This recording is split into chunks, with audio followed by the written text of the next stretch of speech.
الضرايب والزمالك اخوات.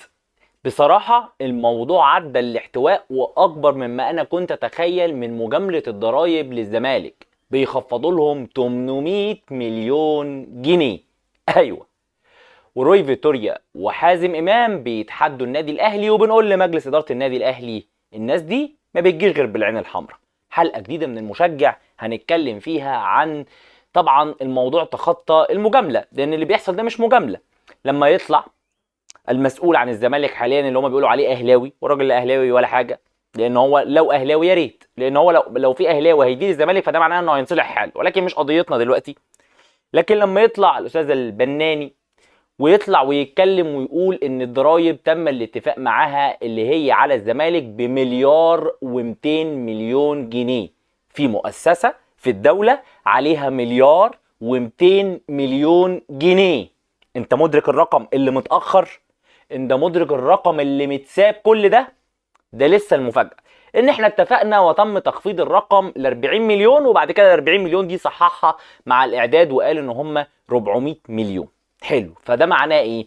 معناها ان الضرايب قال لك بعد ما قعدنا واتفقنا معاهم خفضوا الرقم ل 400 مليون، تقسط على سنتين، يعني احنا هنقسطها كمان على سنتين. طيب في 800 مليون جنيه كده راحوا بخ. ايوه، يعني ايه بخ؟ يعني هل الضرايب قررت صحي الصبح قال لك لا والله يعني احنا قاعدين بنتفق قعده عرب فخلاص يا جماعه احنا هنسيب لكم 800 مليون؟ هي دي مش فلوس الدوله؟ هي دي مش فلوس الاعضاء اللي المفروض دافعينها ضرايب؟ هل الزمالك هو المؤسسه الوحيده اللي الضرايب، يعني ما هو الاهلي كان عليه ضرايب، الاسماعيلي عليه ضرايب، الاتحاد عليه ضرايب، اسوان عليها ضرايب، غزل المحله، هل كل الانديه تم تخفيض قيمه الضرايب ليها بنفس القيمه دي؟ ولا هو المستفيد اللي ما كانش بيدفع؟ ولا هو المستفيد اللي كان بيبلطج؟ ولا هو المستفيد اللي كان عامل ودن من طين وودن من عجين وملناش فيه؟ نسأل. طب ليه الأندية دي التانية ما تستفدش؟ كل أندية الأندية الجماهيرية، كل الأندية الجماهيرية، اتحاد اسماعيلي، أسوان، غزل محلة، بلدية محلة، كله بقى، كله قيس، كل المنصورة، كل الأندية دي، كل الترسانة، هل كل الأندية دي الضرايب قررت ان هي يعني تخفض لها بالقيمه دي؟ ده سؤال احنا محتاجين نعرفه. اشمعنى ده؟ لان الموضوع بقول لك احنا كده الزمالك والضرايب اخوات، ده كده الزمالك طلع مش بيتجامل، ده الزمالك شريك في الدوله، ده شركاء، ده في شراكه اللي بيحصل ده. يعني انت متخيل ان الضرايب اللي ما بترحمش حد، ما بترحمش حد، الموظف قبل ما ياخد مرتبه بتكون ضرايبه مخصومه، في بقى حد هم قرروا يسيبوا له 800 مليون جنيه؟ اعتقد ان التصريح ده تصريح كارثي. ده لازم مصلحة الضرائب تطلع توضح للشعب المصري ليه وازاي. لان خطورة الامر في ايه؟ خطورة الامر ان الموضوع جاي بالحب، جاي بالاتفاق، دي قصة تانية. القصة التالتة ان لو حد عنده مشكلة، يعني الزمالك او الضرايب لما بتيجي تعمل على حد او تحدد ضرايب على حد، فبيكون بناء على حاجتين، يا اما في تقدير او اكتر من حاجة. خلينا نتكلم في شكلين: شكل لو جزافي بيقدر الموضوع جزافي على التجار، او لو شكل زي ما بيقولوا كده واضح وصريح اللي هو بيبقى بالعقود، ارقام ثابته ما فيهاش اي لعب، زي المرتبات، زي الحاجات دي. خلاص انت مرتبك كذا، بتخش المرتب بيخش يتحط في شريحه الاعفاء، بعدين في الشريحه الاولى ال 10%، الشريحه الثانيه ال 15%، الشريحه الثالثه ال 20%، الشريحه مش عارف ايه ال 25% ولا 22 ونص 25، ودلوقتي بقى في شريحه 27. ربنا يوعدنا ايه بالارقام دي، ولكن مش دي القصه. طيب فبتبقى ارقام ثابته.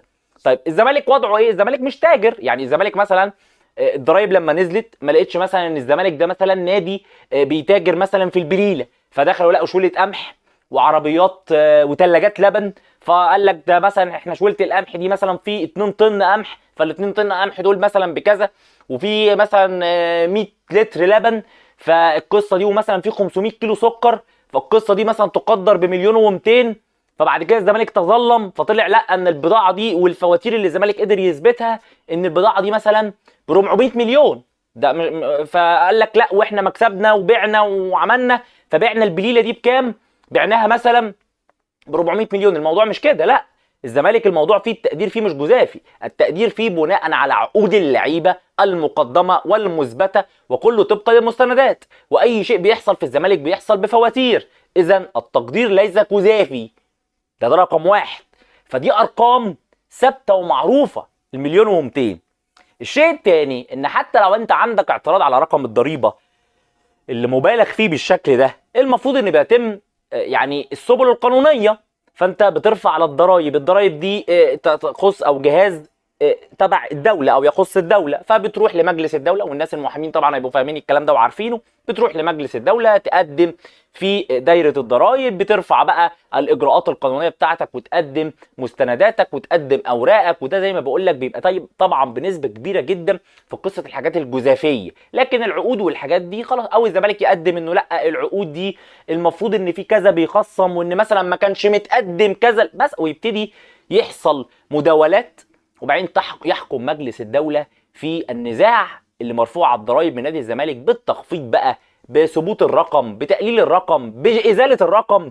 لكن فكره ان انت تيجي تقول لي اتفقنا مع الضرايب ان احنا هنشيل 800 مليون ويدفع 400 مليون على سنتين، ده الموضوع تخطى ان انا اقول دلوعه الدوله والننوس وان الدوله والاحتواء. الموضوع تخطى كل حدود العقل. فارجو ان الناس بس تفهمنا اللي بيحصل، لان اللي بيحصل ده تخطى كل الحدود. مليار و200 مليون يتم تخفيضهم ل 400 مليون. وهنا السؤال، هل يتم معاقبه الاهلي انه بيدفع؟ هل يتم معاقبه كل الناس اللي هتدفع؟ هل يتم معاقبه كل المواطنين اللي بيدفعوا ضرائب ولكن الزمالك عادي؟ هنا ده السؤال المهم اللي محتاج توضيح. وهنا بس عايزين نثبت نقطه مهمه للتاريخ، دي المساعده اللي بتحصل للزمالك على مدار تاريخه. نادي عليه مليار و200 مليون جنيه ضرايب بيتم تخفيضهم في قعده ل 400 مليون من باب المسؤول عن ملف الزمالك. نيجي للنقطه الثانيه وهي نقطه مهمه جدا، نقطه النادي الاهلي. طبعا طالب لعيبته في ماتش السوبر الافريقي انه يكون موجوده مع المنتخب، وطلع طلب في شكل رسمي من المدير الفني روي فيتوريا ان اللعيبه الاساسيه ما تروحش ماتش، بالذات ماتش تونس، لان ماتش تونس هيبقى يوم 12 والماتش الثاني يوم 15، وان ماتش تونس ماتش ودي، ده بعيد عن ماتش اثيوبيا وطلب اثيوبيا وتونس، ولكن كمان بالاخص تونس، يعني لان ماتش تونس زي ما بقول لك ماتش ودي وتحصيل حاصل، حتى التصنيف اتعمل وكاس العالم والقصه خلصانه. وان الاهلي طول عمره بيسيب لعيبته، ولما بيحصل اي تعارض بيكون المنتخب رقم واحد، لكن دي ماتش تحصيل حاصل، لكن انا ماتشي على السوبر الافريقي. ولكن طلع الكلام ان روي فيتوريا بيقول انه ما يقدرش يلعب الماتش دي غير في وجود 4 لعيبه من الاهلي اساسيين، واكد على محمد هاني ومحمد عبد المنعم ان دول ما يقدرش يستغنى عنهم. حتى الاتحاد التونسي لما الاهلي طلب منه انه ما يشاركش علي معلول او ما يستدعيش علي معلول في نفس المباراه، فالاتحاد التونسي اتكلم بمنتهى العقلانيه وقال لك انا ما عنديش مشكله، ولكن لو الاتحاد المصري وافق ان لعيبه الاهلي كمان ما تلعبش. لكن ما ينفعش يبقى لعيبه الاهلي الاتحاد المصري رافض وواخدهم وانا اسيب لك علي معلول، ما هو كده يبقى الكفه يعني انت. طيب كلام منطقي جدا. فالكلام من روي فيتوريا ان هو لا. فانا بس بوجه كلامي للنادي الاهلي ومجلس ادارته، خدوا بالكم الناس دي ما بتجيش بالادب والاحترام والبيانات، لا، الناس دي بتيجي بالعين الحمراء. الناس دي بتيجي لما كان بيطلع يتقال لهم لو في ذكر في اتحاد الكره يطلع يكلمني. الناس دي كانت بتيجي لما كان بيتقال لحازم امام المشرف على المنتخب وعلى روي فيتوريا انت فين يا حازم، ما تطلع من تحت السرير انت هتفضل مستخبي. الناس دي يا جماعه كانت بتيجي لما كان بيروح لهم رئيس نادي الزمالك الاتحاد يدور عليهم في الحمامات. فده الاسلوب مع الناس دي. فلو هتفتكر ان الاسلوب اسلوب راقي ولوائح وقوانين وبيانات، ما بياكلش معاهم، اللي بياكل معاهم العين الحمراء. فانا عارف ان انت بتتكلم في ان انت مجلس اداره النادي الاهلي المحترم الخلوق اللي عنده قيم، اللي عنده مبادئ، اللي عنده اسس، اللي عنده نظام، لكن للاسف هي الناس دي كده. الناس دي ما بتفهمش ده. الناس دي بتفهم ان الاحترام والادب والاخلاق خوف، فبيزيطوا. فتلاقي حازم امام اللي خرج زيزو والونش من معسكر المنتخب بعد الشوط الاول في مباراه وديه عشان يروح يلعب الزمالك، يروح يلعب في دور ال 64 اللي بيطلع حصيله افريقيا. الزمالك اللي تمثيله لمصر عشان حصيله افريقيا بقاله 22 سنه، ويجي على لعيبه الاهلي يحصل تعسف من روي فيتوريا. طبعا ده غير لعيبه بيراميدز اللي كانت ما راحتش كلها، لم يتم اختيار اي لاعب من بيراميدز ليه عشان كان عندهم مطوشه برده في افريقيا، والمنتخب كان بيلعب البطوله العربيه. لكن لعيبه الاهلي تروح، لعيبه الاهلي ما يطلعوش بطياره من مثلا من كاميرون على الامارات عشان كاس العالم، لا، لازم يجوا مصر وبعدين يرجعوا، مش مهم. لكن المهم ان احنا نرضي حازم امام ونرضي نادي الزمالك. لعيبه المنتخب الاولمبي نفس الكلام. فانا بقول لك لمجلس اداره النادي الاهلي، حازم امام اتحاد الكوره والشله دي كلها ما بيجوش غير بالعين الحمراء. فانا بقول لك اضغط بكل الطرق وكل السبل، لان لغايه دلوقتي ما ردوش عليك، لغايه دلوقتي التصريحات والتسريبات طالعه ان روي فيتوريا متمسك بلعيبه النادي الاهلي. فلازم بس تبقى انت فاهم انت بتتعامل مع ناس التعامل معاها كان ماشي ازاي. مرتضى منصور كان بيطلع يقول لهم لو فيكوا راجل اللي عنده شنب اطلع يا حازم من تحت السرير، وكان بيتم ايه، وكان بيروح يدور عليهم في الحمامات في اتحاد الكوره، وكان بيقيد لعيبه زي ما هو عايز. اللعيبه بتخرج من المنتخب وتروح له يلعب وهو بيلعب في دور ال 64، بالرغم ان يعني الزمالك لو كان لعب، مش هقول لك لو كان لم فرقه من 100 عقبه لعب بيها كان هيكسب الفريق التشادي ده. كل الكلام ده بيحصل ليه؟ في عز ما هو مديهم العين الحمراء وشتمهم، قيد لعيبته وخد اللي هو عايزه. حازم امام بيطلع يساعده، وبعد كده هو طلع قال له انا مش عايز اشكرك يا حازم عشان انت بتقول للناس بتشتمني، بس انا هشكرك لانك بتقف معانا. حازم امام بيطلع في تصريحات رسميه يقول لك احنا بنساعد الزمالك، لكن انا مش طالع اخد اللقطه ومش هينفع اقول احنا بنعمل ايه، لكن احنا ربنا يعلم الواحد بيعمل ايه في اتحاد الكوره عشان الزمالك، ونسي ان هو عضو اتحاد كوره لكل الانديه. ده بيتقال على العلن. فدي خد بالك، دي النوعيه اللي انت بتتعامل معاها، ده الاتحاد اللي انت بتتعامل معاه. ده لا اتحاد لائحي ولا اتحاد بيفهم في قوانين. ده اتحاد بيخبي جواب عشان انت ما تلعبش نهائي افريقيا. ده اتحاد بيخبي جواب وقف القيد للزمالك عشان الزمالك ينهي الموسم. ده اتحاد كان بيتفق مع حسين لبيب على ان هما الاهلي يلعب مؤجلاته عشان يضغطوه بالاتفاق مع كارتيرون. ده الاتحاد اللي انت بتتعامل معاه، عشان بس تبقى فاهم.